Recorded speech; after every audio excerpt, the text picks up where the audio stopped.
New comic book day is almost here again, so let's take a look at the books on my pull list.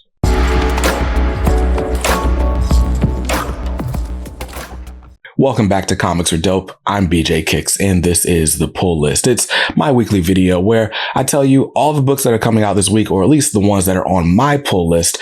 I'll let you know what's on the chopping block, and I'll give you a peek at some other things that are on the radar as well. This time we're talking about New Comic Book Day, April 24th, 2024. Yo, time is flying. We are already at the last New Comic Book Day of April. 4 months in this year have basically passed. It's crazy. That's crazy to me. Time just flies. Speaking of time flying, this year, 2024, marks the 40th anniversary of The Terminator, and that's crazy. You know what's also crazy?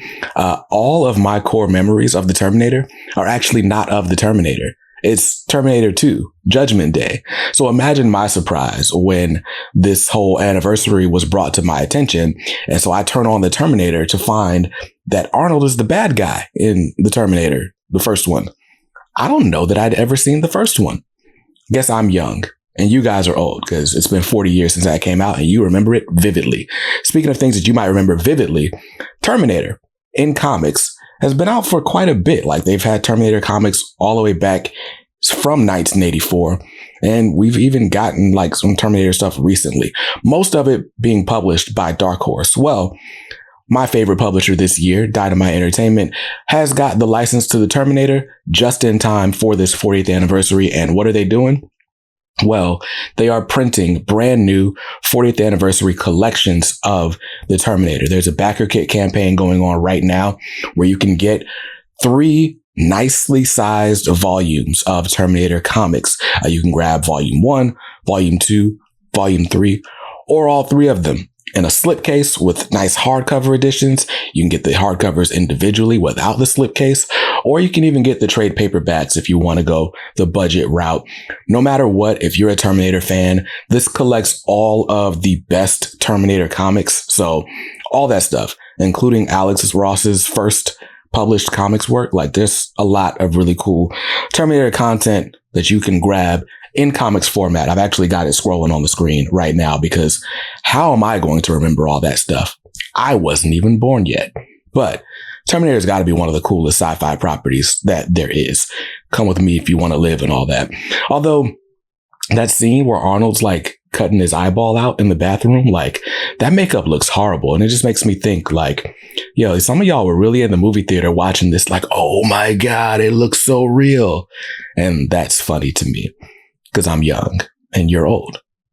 Anyway, check out that campaign. There are only 2 weeks left to back it at any level, so you can secure your paperbacks or hardcovers of classic Terminator comics. Like I said, mostly originally published by Dark Horse, who has always done a great job with licensed properties, as does Dynamite Entertainment. So thanks Dynamite for shouting that out and letting me know about it so I could let you guys know about it. Now, let's go ahead and talk about the book that I am most excited for from this week's slate of comic releases, and that is from Marvel Comics. It's Ultimate Spider-Man, issue number 4, written by Jonathan Hickman with art by Marco Checchetto. By the way, Jonathan Hickman is going to be writing an Aliens versus the Avengers.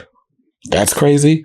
But anyway, Jonathan Hickman is writing Ultimate Spider-Man, and it's probably my favorite of the Ultimate titles. It's kind of neck and neck between that and Ultimate Black Panther right now.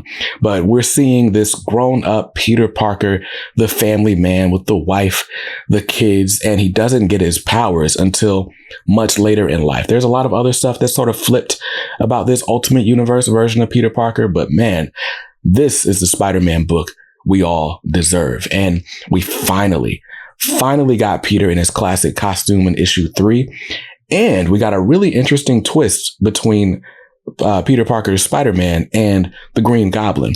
They're working together. I don't know. That's interesting. All I know is I am glued to this series. Really, really loving it. I saw a rumor that Hickman's only doing 10 issues of Ultimate Spider-Man. I don't know. I didn't see that confirmed anywhere. I just saw people talking about it on Twitter.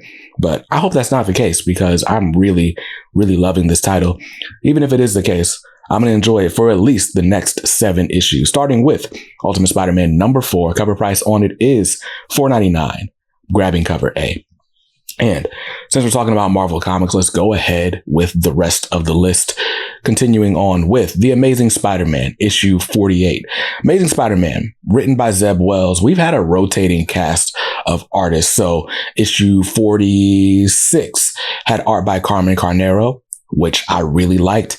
Issue 47 had art by Todd Nauck, which was cool. It reminded me of a lot of like classic 90s stuff, but I can't lie, it felt kind of dated. Like when I was looking at it, I don't know, something about the inking just didn't quite work for me, but still better than, you know, the main series artist on Amazing Spider-Man. I'm following through on this series until issue 50, and then I'm probably going to jump off. I should jump off now, but there's a really cool Greg Capullo cover for issue 50 that I want, and I don't want to have a gap in between those issues. So Amazing Spider-Man, issue 48, countdown to issue 50, starts now with a cover price of $4.99, grabbing cover A. Next up is Rise of the Powers of 10, issue number 4.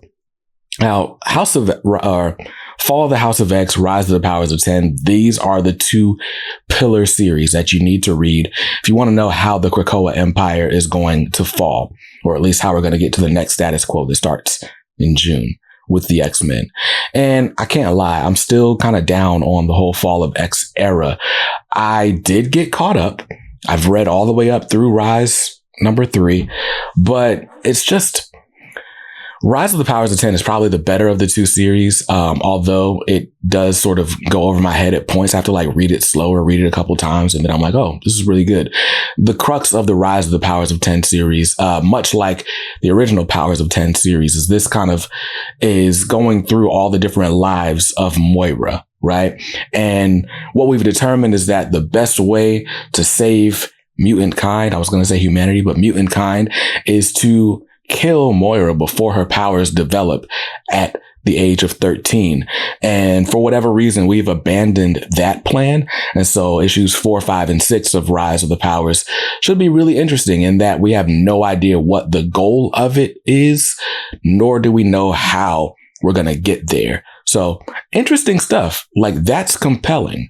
What I don't like about the Fall of X era is just there's so much other stuff spinning out of it. And we'll talk about that a little bit later, because I think there's another book on my list that is spinning out of the Fall of X era. And I'm just like, I'm over this. I am so over this.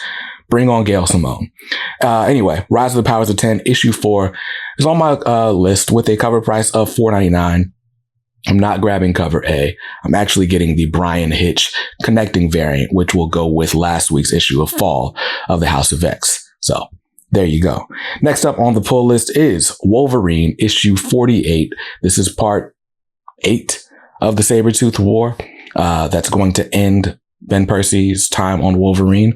I should note this is like co-written by Victor Laval, who was been writing Sabretooth all throughout the whole Krakoa Empire. I never read either of his Sabretooth miniseries, which is probably why I'm still a little bit more reluctant to read the Sabretooth War, because I want to know more about Sabretooth's backstory in this time period before I dive deeper. But it's the end of Wolverine, and they're going out with a bang. Cover price on this one is $4.99, grabbing cover A. And there we go. That last book on the Marvel pull list. This is what I'm talking about. This is XMen Forever, issue number 2. This is written by Kieran Gillen. I didn't even write down the artist, but XMen Forever basically is giving you everything that happened between the end of Immortal X-Men and like the Quiet Council and whatnot, and the start of the Rise of the Powers of 10. And kind of like Dead X-Men before it, it's like, yeah, you kind of needed to read it because you want to know what happened with all those people after the Hellfire Gala. But then you kind of don't need to read it because the rise and fall of the House of X and Powers of 10 is going to be the thing regardless. And maybe I'm just like grabbing all of these random side quests because I want the end of the Krakoa era to be better than it has been. And I can't lie, it does feel like if I don't grab these side series, I'm not going to enjoy some of the other stuff as much. And that is the problem with the Krakoa era and why I'm ready for it to end. It's like, who wants to read 18 series just to have a good time with one? Anyway, X-Men Forever, issue 2. If nothing else, it's got amazing covers by Mark Brooks. Cover price on this is $3.99. I'm grabbing cover A. And that's it for the Marvel comics on the pull list. As long as I stick to the list, those are going to cost me $24 this week. And that's, I think, the heaviest week on the pull list this week. So let's go ahead and move over to DC Comics, where the only book on the pull list is Detective Comics issue 1084. This is the first issue of Act 3 in the Gotham Nocturne storyline, the whole operatic saga that Ram V has been threading for the last year and a half or so. We had the overture, we had Act 1, we had Act 2, we had the intermission, the intermezzo, the Batman Outlaw storyline, and now we've got Act 3 beginning right here. Gotta say, I really enjoyed the Batman Outlaw storyline, the whole let's save Bruce Wayne from getting hanged and then fight for the future of Gotham. So really good stuff. What I really like about the Ram V Detective Comics era is, one, it's comics you got to chew on. Like, this is not for people like me with a million books on the pull list. But if you're only going to read one Batman book, this is probably the one Batman book to be reading. It's not crazy tied into all this other stuff happening in the DC universe. And honestly, the world building in this book alone is enough. Exploring some interesting, like, supernatural things, like ancient, like if you liked Court of Owls, you'll like this. If you liked, Batman, Ego, like you like the Al Ghul sagas, you'll enjoy this Detective Comics run by Ram V. And what's really cool is he and Dan Waters are kind of crafting this together. All the Dan Waters backups, like they're not just throwaway backup stories.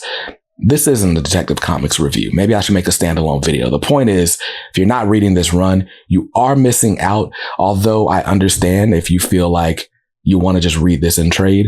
But I understand, because I've been, reading this, binge reading it as well. And I do think it reads better collected than it does like issue to issue, month to month. So anyway, Detective Comics issue 1084 out this week with a cover price of $4.99. Final saga final act of Ram V's story. $4.99, grabbing cover A. And that's it for the DC Comics on the pull list. That one's going to cost me $5 as we skip on over to the indies, where there's quite a few indie books on the pull list this week. We'll start with, from Concrete Comics. This is Acolyte, issue number 5. Now, Acolyte is an indie black superhero character. It's kind of like a mix between like a Fantastic Four type character, like with cosmic powers, and like a more supernatural thing. Really cool. I picked it up with issue 3 and issue 4. Those both came to my local comic shop through the direct market. I'm still missing a little bit of origin. I never read issues 1 and 2, but I did feel like I could kind of jump right in with issue 3. There's basically like this dude who's like, for all intents and purposes, like a human character, up until the point where he develops superpowers. So he knows what it's like to be a superpowered being, but he also knows what it's like to be a human and deal with sort of like inner city struggles like anyone else would. And we're getting to see how he's using his powers in this sort of like renewed cosmic sense. Interesting stuff. I bought it because he's black and indie, and honestly has a really cool character design. Some of the best indie art I've seen has come from Concrete Comics. So I'm excited about it. Lonzo Starr's Acolyte, issue number 5, out this week with a cover price of $4.99. I'm grabbing cover A. And next up, a brand new number 1 from Mad Cave Studios. This is Dick Tracy, issue number 1. It's written by Alex Segura and Michael Morisi, with art by Geraldo Borges. And honestly, I don't really know anything about Dick Tracy. I just feel like licensed comics are having such a moment between all the stuff going on at Dynamite and even the announcements they made like today with the new Powerpuff Girls series coming out. Like, this is just the year to jump on properties that you may have heard about in passing, but never really fully experienced. I'm excited about Space Ghost next week, and this is just along those lines. It's Dick Tracy, the famous detective with the super bright yellow jacket and trench coat and hat, right? That's Dick Tracy, and that's all I know about Dick Tracy. Well, that And the fact that that cover looks really good. So I'm going to grab cover A, but I'm also on the lookout for cover B by Sean Martin, who literally wrote the book on how to draw noir comics. So that's just really cool. Detective noir story with a cover by Sean Martin, Why not? Dick Tracy, issue number 1, out this week with a cover price of $4.99. And I don't know which cover I'm getting, but they're both dope. Next up, from Tony Fleece, this is Feral, issue number 3, Feral. This is actually by Tony Fleece with art by Trish Forstner. The entire creative team behind Stray Dogs is also the team on this book. Difference between Feral and Stray Dogs. Well, one, Feral is about a group of cats set during a zombie apocalypse. Well, it's not really zombies. It's rabies. It's a rabies outbreak. It's basically a zombie apocalypse, right? Where Stray Dogs was a limited series about dogs fighting versus a serial killer. Nice little mystery thriller type thing. Feral is designed to be an ongoing, where Stray Dogs was designed to be a limited series. And I think because of that, the opening issue of Feral felt a little slow. Right? I could see where they're going, but it definitely felt like a world that we can fully zoom out on and then decide which pieces of the story we're going to like inspect. One thing I really liked was how the different personalities that real life house cats have are all evident in this book. Like one cat is super like methodical and administrative, like, hey, let's get this done. Another cat is like super lazy. Another cat's adventurous. Like that was really fun. But what we do know is there's a crazy rabies outbreak going on. There are dog catcher or, cat catchers, animal control people rounding up cats to kind of control the rabies outbreak. The ambulance or the pound mobile crashes. We have no idea where these cats are in relation to home. We don't know how far the quest is for them to go. We don't know who's infected, who's not, and who's going to be infected on this journey. A lot of really cool things in the works, but it's probably something you're going to have to stick with for a little while to start seeing payoff since it is designed as an ongoing. I'm down for it though. Feral, issue number 2. Great start, a little slow, but issue 2's got a cover price of $3.99 out this week. I'm grabbing cover A. Although Tony Fleece just posted there's a glow in the dark cover that's not coming out until next week.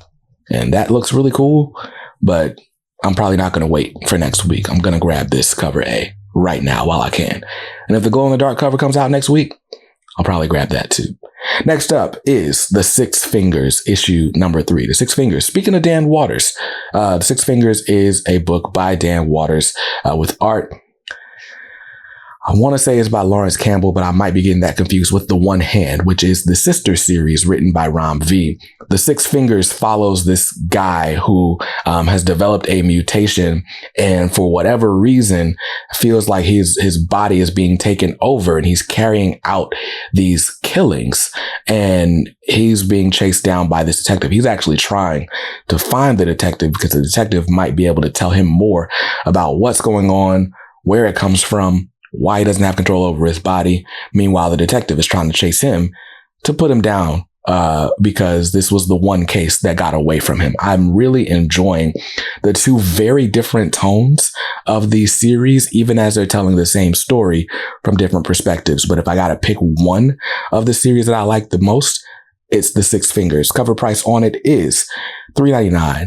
I'm grabbing cover A. And last book on the pull list this week is also the last in an era. Finally, we have reached the end of the Teenage Mutant Ninja Turtles IDW series. It's been going since 2011. Issue 150 is out this week from writer and artist Sophie Campbell.